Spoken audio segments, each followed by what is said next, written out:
चाची थोड़ी सी मिर्ची दीजिए, पकौड़ी बनाने जा रही थी। जा बहू दे दे। भाभी हैंसा कौन है, पहली बार देख रही हूँ। रुतारा मेरे भैया है, कुछ उल्टा सीधा मत करना।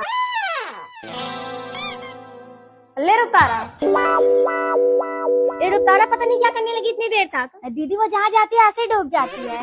लो भाभी, यार थोड़ी देर और मौका मिला होता मैं उन्हें पक्का पटा लेती, लेकिन क्या करूँ मैं। आइडिया, चाची गरम गरम पकौड़ी बनाई लीजिए, आप भी खा लीजिए। अच्छा ठीक है, ला रख देती हूँ। इसके उम्मीद आपसे एक जरूरी बात करनी है। बोलिए। आयला भी मुझे आपसे प्यार हो गया। आप चौकिए मत, ये 2 लाख प्यार होने से पहले और प्यार होने के बाद आप जितना कहेंगे उतना मिलेगा।